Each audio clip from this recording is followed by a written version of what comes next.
So, which platform, which blockchain you think is the best one, or the one you will advise people to start with to learn about Web3 and its capabilities? Yeah, so the first one, the first coin, the first asset, the first blockchain, it was Bitcoin. Because and you said I I didn't see smart contracts or so, but it's the asset itself, is the use of money.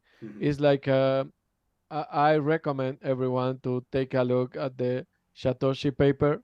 It's not so long. Yeah, it's not so long. It's Yeah. So if you check, carefully the paper, you will never find the word specifically blockchain. You will find like chain of blocks or something like that. But yeah, but not blockchain specifically. But it's like the basics, because it's like Satoshi, or I don't know who Satoshi is. Maybe it's a group of people or something. But they said, like, we want to create something decentralized, but based on trustness. So based on trust. So at this point, Satoshi said, like, a system based on trust is a weak system per se. So you should use two different things mainly in order to ensure this decentralization and this trust. The first one is the use of cryptography, and the second one is the use of the honesty of the nodes. So following this, you can trust on blockchain. So at this point, the second blockchain, which completely uh, made a revolution in the space, it was Ethereum.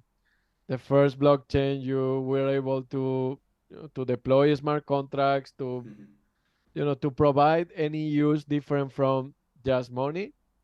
But actually, it's curious because even if you can say, okay, with the smart contracts we can track things, you can do we can do many things.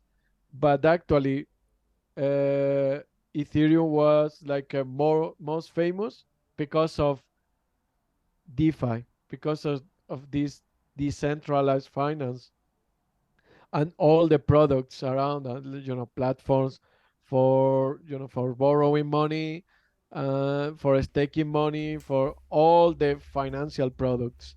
So we can say this is, to me, is like Bitcoin and Ethereum. They are like Real Madrid and Barcelona in football. If you, before starting the season, you bet for Real Madrid or for Barcelona, maybe you will win the bet 90% of times. So it's the same. They will be the winners. But many blockchain around. Actually, it's interesting because all the blockchains called like layer 2 blockchains, such as Polygon or Avalanche. So they try to make any difference between Ethereum and the others in terms of modifying some things. So they built their blockchain on top of Ethereum, keeping the some some capabilities, but actually modifying some things.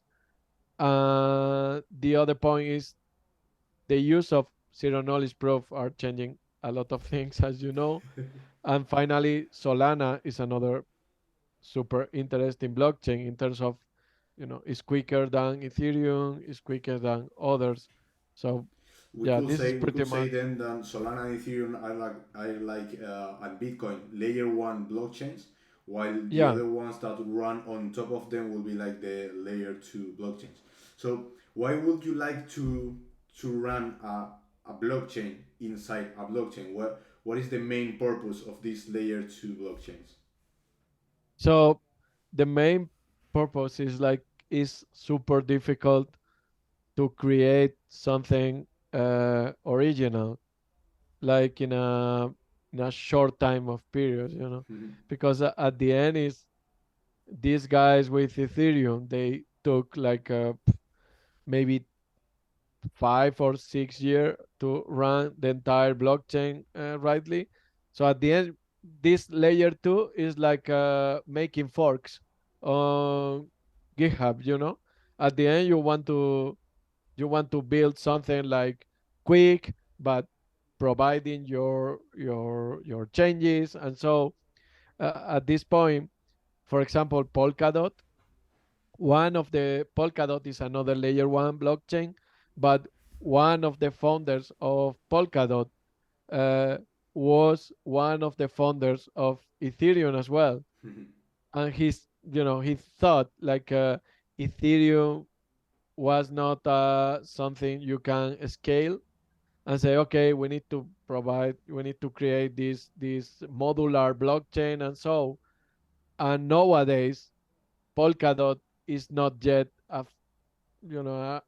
full blockchain running like with all the all the features the founder thought at the Yeah. beginning. And I think it's like after maybe 5 years or something, and the blockchain that doesn't work properly yet. And it's for that Cosmos, another layer one blockchain, try to take advantage of that, and they created this Cosmos SDK in order to build a blockchain in a couple of hours Okay. on top of Cosmos. So yeah, I think is similar to making a fork on GitHub. Definitely. We have some fun comment in the chat that is asking about how to create a layer zero blockchain in order to avoid the bridge hacks. Uh, what do you think? What do you think about that? Is there any way to remove all the bridges so they stop getting hacked? Yeah, actually is maybe the best solution, because we all people in security, we are super concerned about bridges. And maybe a solution could be like layer zero is a bit This impossible, so but he's proposing avalanche as an example. yeah, but Avalanche, this is partially right, because you you have to integrate native assets in Avalanche in order to do that. And companies, they are rivals. So at this point, Avalanche is a good layer zero, we can say that, but for the assets themselves in Avalanche. So I think the best example is like if you want to send assets to one blockchain to another blockchain, I think maybe people are related to, they know what a wrap asset is. It's like when you want to send funds to one blockchain to another blockchain, you put the money in a vault, and the other blockchain is going to create a fake asset on the other side. It's the wrap asset. The price will be always, in theory, paired with the other. Pigit is the name, but at the end, it's something synthetic. It's not real. Yeah. So the price will not be always attached to the other price. If I want to burn the token, that's all. So the main point here is, in my opinion, layer zero is a good idea, but the other idea could be doing like a intermediate blockchain between blockchains in terms of exchanges, be able to exchange real assets there, like native assets.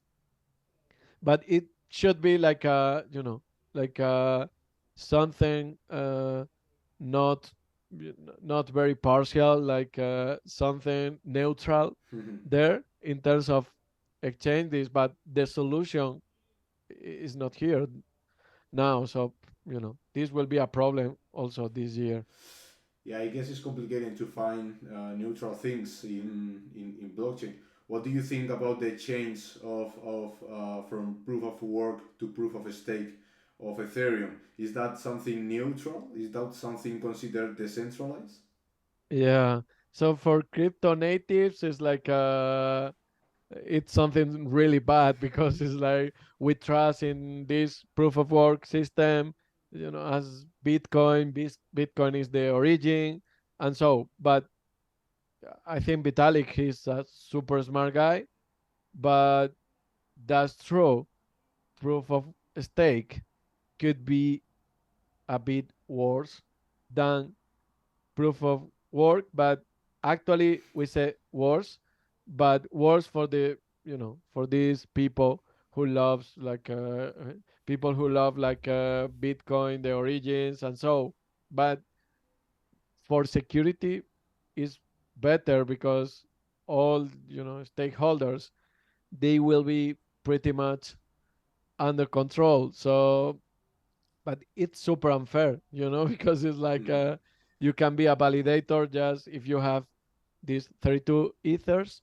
So it's a lot, but you know, maybe we were afraid about hard fork or something, like Bitcoin Cash Yeah, or no Ethereum, Ethereum Ethereum Classic. Classic in the past. Yeah. So in terms of security, maybe it's pretty much the same. But at the end, if we have, I think we have another problems different from from the consensus mechanism, Yeah, right? but I think like obviously in an ideal world probably proof of work will be something more neutral. But I guess that there are in the Bitcoin world, which is still using proof of work, there are miners so big that at the end is kind of proof of stake.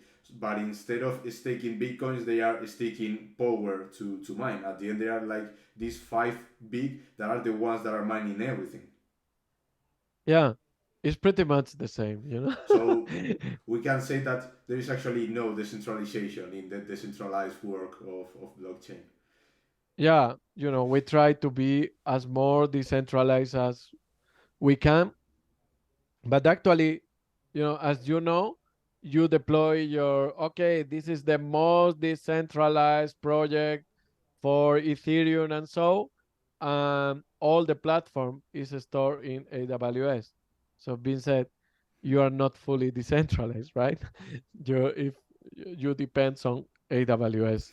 Exactly. So Don't get me started about cloud, man. yeah, but it's the same. I can give you some examples. Another example could be Chainlink oracles. So it's like we are here, Chainlink is like, or the others Oracle, as a Chainlink as an example. But you can say, oh, we are Chainlink here, we are going to solve some problems in order to give the best prices of the tokens in terms of be an Oracle to the others. And at the end, you are putting like a patch, Mhm. because at the end is like you are saying, okay, we are here for being decentralized, but you are trusting a Chainlink. Yeah. centralized company, Yeah. which is a private company. Actually, there was a hack in Chainlink, right? That someone managed to change some prices, and things got, I don't know if super high or super low, and there was some kind of a stolen thing. Yeah, at the end, if you check, is for that we usually recommend our clients like use like if you want to use this third party, because third party is another thing. When you learn the first thing in blockchain is like decentralized, no third parties, nothing, and then you say, okay, since you are using a third party, please use more than one, because if a hack Yeah. happen, it's like, please use two or more oracles. At the end, if some price is manipulated in one of the oracle, you can check directly, and you can receive like an alert in your monitoring system in terms of say, okay, something is happening, which is the real price. So let's check in another. like manually in the blockchain. Should we create then extra blockchains in order to validate external sources, so we have a pool of validators checking if the price said by this external source is valid? Should that be the way to try to do that? Like we put more and more blockchains. Yeah, in that case, it's just you can do with just scripts or something, or maybe yeah, we can monitoring solutions in Web3 space.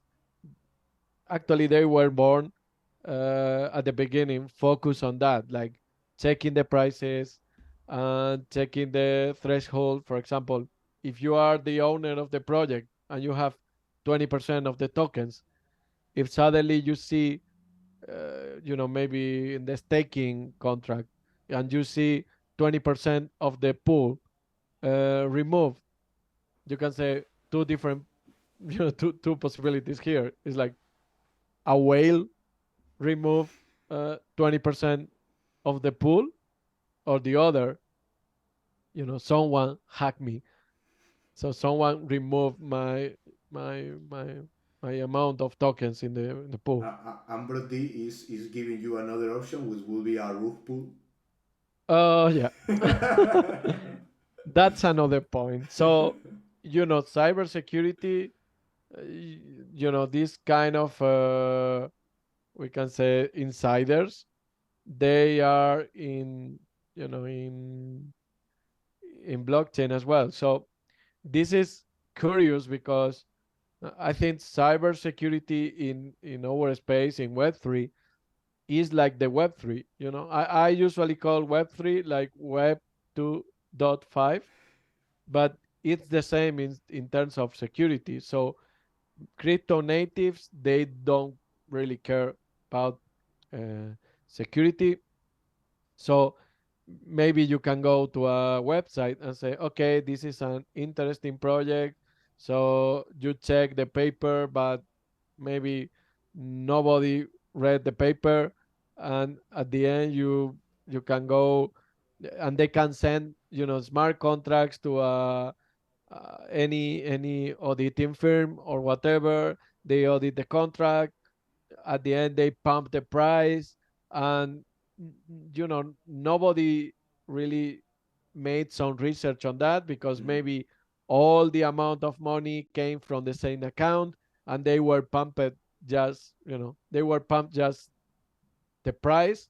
And then when the price is on top, maybe auditors, they didn't realize they had a function called, yeah, I saw that, emergency withdraw, for example, that you can drain the pool.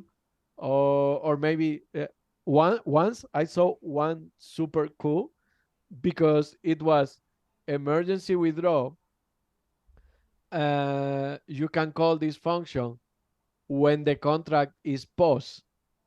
So being said, they pause the contract first, so users, they couldn't remove their own liquidity because the withdraw function was paused.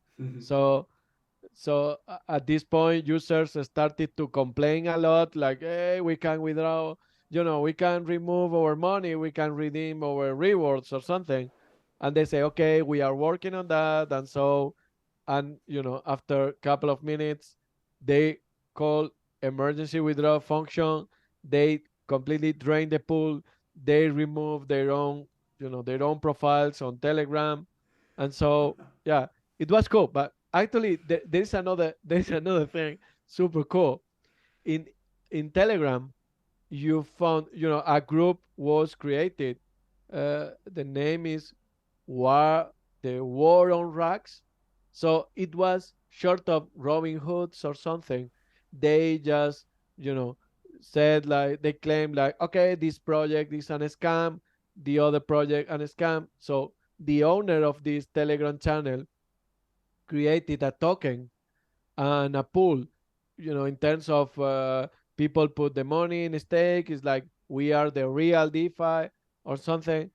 And suddenly, the owner put a weird tweet, and after that, remove the Twitter account, remove the Telegram account, and drain the pool. So Water Racks, the founder of that, made a rug pull in the channel So against the rug pulls. so he was criticizing the old rock pools, like, hey guys, don't Yeah, trust no, these no, people. but it was curious because he published a tweet and said like, I told you guys, don't trust anyone. It was super cool. Yeah, it was a funny story, because after that I went to a conference. It was everyone was talking about that because it was like, don't trust anyone, even me, even me. But I guess you can somehow do your own research to find out how to trust. At the end, smart contracts are going to be code, and I guess you can read that code and decide if there is any function to do this rug pull, if it is secure, if it is a scam or it is not. Is this possible? Yeah, that's it. Most of the code is open source, so you can check, and also you can check the audits, because even they not only the audit but also the author of this audit, because you can say, okay, they were audited, but who is this auditing firm? So I mean, you can go to the rec list, so REKT, and you can check the top 100 projects. Most of them, they were not audited. In the reg list, you can check the leaderboard, the most hacked projects, ordered by money. And at the end, most of them, they were not audited, but sometimes they were audited by multiple companies.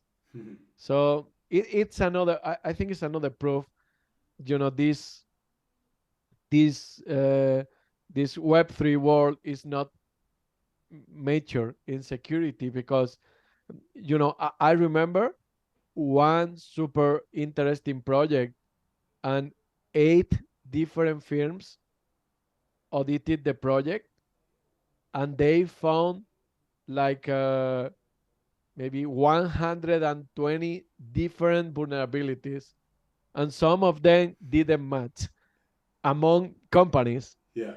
So being said, is like a no always top 10, no, not this kind of things. And new vulnerabilities are discovered like every day, every day, every day. I remember when I started more than 2 years ago, we didn't have the tools, or the knowledge auditors they have nowadays, because in 2 years many people provide value to the Web3 space. So yeah. Yeah, it's pretty true that it's something that is just starting. We're in the initial moments of its life. If it's going to disrupt the world as people said it's going to be. Actually, related to that, and to just finalizing with this introduction to Web3, would you like talking a little bit about what are NFTs and which side of NFTs you think it's a scam and which side of NFTs you think it's going to be useful for the world? Yeah, this is a good question, because it's like, how, which kind of art is useful for the world. For example, I think NFTs is a boom, and but it's interesting in terms of provide identity. For example, I read this morning, I think, a project in order to, when you resell the tickets for a football match or something, a company created like a legit website to resell. But you can see like via Gogo already exists, right? Yeah. But it's not the point. The point is more like, okay, we are going to use this in terms of not only assure they can resell the ticket legally, but also this one of the main points of the security integrity this ticket will be valid. You will not receive an scam. And so this is interesting, this use of NFTs. But the other, is super general, the use of NFTs as art, and the price of the art is the price we agreed. It's like, if you want to sell me this NFT for 1,000 euros, and I agree, I Yeah, will yeah, buy yeah, for so many things related to money laundry in this case. yeah. Yeah, and I know, Be careful FBI. what you're going to say. You know someone doing this? No, no, no. I mean, like FBI and others, they are working on, you know, on on following this kind of, or pursue this kind of attitudes, because at the end, it's like, it's for is the one of the reasons crypto is like, people say, oh, crypto is a scam, or maybe crypto is for criminals, but it's like cash, at this point. So the use of NFTs, uh, will be, in my opinion, is most useful to use for something different from art. For example, like, make tokens, use tokenize music, for example, To for identify new the artists. ownership, right? That's the That's good it. way to You use know, NFTs. in metaverse, you are able to have this digital identity. So it's pretty cool, because, uh, at the end, because people should realize, what a metaverse is, because many people just play an RPG and they say, "Oh, this is a metaverse. I'm in the metaverse," but it's not. I think the key, you found the key. The key is this digital identity, and Mhm. you can do it with NFTs for sure, because it's like a metaverse. The best definition I heard is like, being able to participate in this digital world, without borders. You don't realize if you are in the real world or if you are in the other. Yeah, That's that's also a little bit that's scary. that's scary. That's scary, but also it's really cool. And in my opinion, is the way the world is taking after, after Google, or they are using artificial intelligence, and finally Microsoft, Mhm. they bought this open AI for how much? It was three, it was 13,000 billion-dollar or Yeah, something. it was a That lot. was crazy. Yeah. It's crazy, but in terms of security, Microsoft bought open this open AI. They bought GitHub. Mhm. They bought all the companies of games. So, my God, Yeah, they are preparing. I'm also worried about the power of these companies. Yeah, but actually, I want to take this as, it looks like Microsoft is building now, like, all the streets, all the high, The roads, all, all the. yeah, all the roads, all the, all of these paths, in order to go to the metaverse in the future.